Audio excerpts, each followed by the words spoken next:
오늘 말씀은 요한계시록 18장입니다. 이 일 후에 다른 천사가 하늘에서 내려오는 것을 보니, 이 일이란 건 그 음녀에 대한 붉은 짐승, 머리 7과 10뿔을 갖고 있는 짐승에 탄 음녀에 대한 그 환상을 보고 난 이후죠. 앞서 했던 걸 간단히 요약해 보자면, 그렇게 성도들의 피에 취해 있고 겉으로는 보석으로 치장한 듯하나 그 안에 온갖 더러운 죄악들이 가득한 그 음녀는 결국 어린 양과 싸워서 패하고, 그 승리는, 어린 양의 승리는 곧 주의 성도들의 승리로 이어진다라는 내용이었습니다. 이 일 후에 다른 천사가 하늘에서 내려오는 것을 보니 큰 권세를 가졌는데 그의 영광으로 땅이 환하여지더라. 힘찬 음성으로 외쳐 이르되 무너졌도다 무너졌도다 큰 성 바벨론이여, 귀신의 처소와 각종 더러운 영이 모이는 곳과 각종 더럽고 가증한 새들이 모이는 곳이 되었도다. 그 음행의 진노의 포도주로 말미암아 만국이 무너졌으며 또 땅의 왕들이 그와 더불어 음행하였으며 땅의 상인들도 그 사치의 세력으로 치부하였도다 하더라. 또 내가 들으니 하늘로부터 다른 음성이 나서 이르되 내 백성아, 거기서 나와 그의 죄에 참여하지 말고 그가 받을 재앙들을 받지 말라. 그의 죄는 하늘에 사무쳤으며 하나님은 그의 불의한 일을 기억하신지라. 결국에는 바벨론으로 대변되는, 하나님께 순종하지 않고 하나님을 인정하지 않는 그것은 결국은 무너질 것이라는 거죠. 이 요한계시록에 처음에 서두에 했던 그 말처럼 그 당시에 정말 1000년이 가도 무너지지 않을 것처럼 보였던 이 로마 제국과 그 로마 제국으로 인해서 핍박을 받는 주의 성도들에게 대해서 위로하고 권면하고 힘을 주기 위해서 이 요한계시록이 쓰여졌다라고 이야기했는데요. 그냥 이 로마 제국이 결국 망할 거야 라는 것으로 위로를 주는 것이 아니라, 결국엔 로마를 포함하여 하나님을 경외하지 않는 모든 세력들은 멸망할 것이고 궁극적으로 하나님께서 이기실 것이야. 그러니 내 백성들아, 하나님의 말씀을 들어야 돼. 그 죄에 참여하지 말라고 하나님께서 말씀하셔. 그 죄에 참여하는 자들은 그들이 받을 재앙도 같이 받는 거야. 그 재앙들을 받지 마.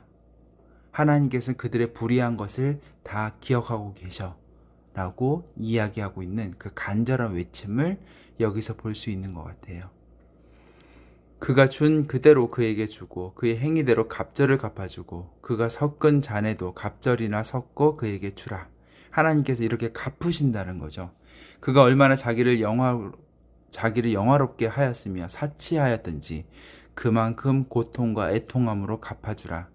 그가 마음에 다 말하기를 나는 여왕으로 앉은 자여 과부가 아니라 결단코 애통함을 당하지 아니하리라 하니, 그러므로 하늘 동안에 그 재앙들이 이르리니 곧 사망과 애통함과 흉년이라.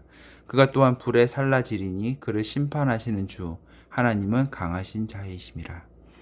자신의 이룬 것들, 자신이 돈으로 이룬 것들, 자신의 어떤 것들로 사치함으로 이룬 것들, 나의 이 돈으로는 세상을 다 살 수 있고 나의 세계는 무너지지 않을 거야 라고 이야기하는 그 교만한 사람들에게 하나님의 메시지는 뭐냐면, 네가 망할 거야. 너의 그 사치한 것들이 그대로 너에게 고통함과 애통함으로 갚아질 거야 라고 이야기하는 거죠. 그와 함께 음행하고 사치하던 땅의 왕들이 그가 불타는 연기를 보고 위하여 울고 가슴을 치며 그의 고통을 무서워하여 멀리 서서 이르되 화이도다 화이도다 큰 성 견고한 성 바벨론이여, 한 시간에 내 심판이 이르렀다 하리로다. 땅의 상인들이 그를 위하여 울고 애통하는 것은 다시 그들의 상품을 사는 자가 없음이라. 그 상품은 금과 은과 보석과 진주와 세마포와 자주 옷감과 비단과 붉은 옷감이요 각종 향목과 각종 상아 그릇이요 값진 나무와 구리와 철과 대리석으로 만든 각종 그릇이요 계피와 향료와 향과 향료와 유향과 포도주와 감람유와 고운 밀가루와 밀이요 소와 양과 말과 수레와 종들과 사람의 영혼들이라. 즉 이들이 여기서 보면은 다 값진 것들밖에 없어요. 이 상인들이 상품을 팔았던 것들은 다 값진 것밖에 없어요. 그런데 여기에는 정말 사람들을 돕고 구제하고 하는 것들은 보이지 않아요.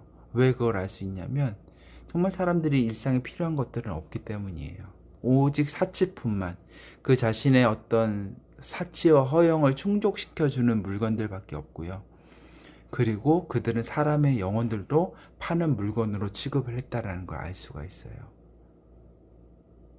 바벨론아, 내 영혼이 탐하던 과일이 내게서 떠났으며 맛있는 것들과 빛난 것들이 다 없어졌으니 사람들이 결코 이것들을 다시 보지 못하리로다.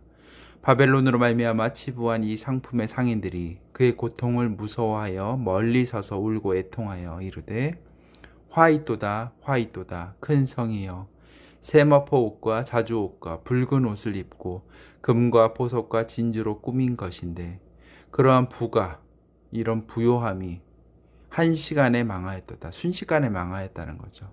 모든 선장과 각처를 다니는 선객들과 선원들과 바다에서 일하는 자들이 멀리 서서 그가 불타는 연기를 보고 외쳐 이르되, 이 큰 성과 같은 성이 어디 있느냐 하며 티끌을 자기 머리에 뿌리고 울며 애통하여 외쳐 이르되, 화이또다 화이또다 이 큰 성이여, 바다에서 배 부리는 모든 자들이 너의 보배로운 상품으로 지부하였더니 한시간에 망하였도다. 절대 망하지 않을 것 같은 그들의 견고한 세력 또한 하나님의 진노에서는 벗어날 수 없다라는 거죠. 이 땅이 영원할 것 같지만 영원하지 않고, 우리가 가진 돈으로는 모든 것을 사고 팔 수 있을 것 같지만 그것들이 모두가 교만한 착각이었음을 깨닫게 되는 날이 곧 오리라는 것을 요한계시록은 준엄하게 이야기하고 있습니다. 하늘과 성도들과 사도들과 선지자들아, 그로 말미암아 즐거워하라. 하나님이 너희를 위하여 그에게 심판을 행하셨음이라 하더라. 이에 한 힘센 천사가 큰 맷돌 같은 돌을 들어 바다에 던져 이르되, 큰 성 바벨론이 이같이 비참하게 던져져 결코 다시 보이지 아니하리로다. 또 검은 것 타는 자와 풍류하는 자와 퉁소 부는 자와 나팔 부는 자들의 소리가 결코 다시 내 안에서 들리지 아니하고, 어떤 세공업자든지 결코 다시 내 안에서 보이지 아니하고, 또 맷돌 소리가 결코 다시 내 안에서 들리지 아니하고, 등불빛이 결코 다시 내 안에서 비치지 아니하고, 신랑과 신부의 음성이 결코 다시 내 안에서 들리지 아니하리로다. 너희 상인들은 땅의 왕족들이라. 내 복술로 말미암아 만국이 미혹되었도다. 선지자들과 성도들과 및 땅 위에서 죽임을 당한 모든 자의 피가 그 성 중에서 발견되었느니라 하더라. 이들이 망한 이유는 이 땅에서의 주의 순종하여, 주의 말씀에 순종하여 신앙을 지키고 주의 복음을 전하였던 선지자들과 성도들이 죽었던 그 피의 값을 이들이 치른다는 것입니다. 아멘. 오늘은 여기까지 하겠습니다.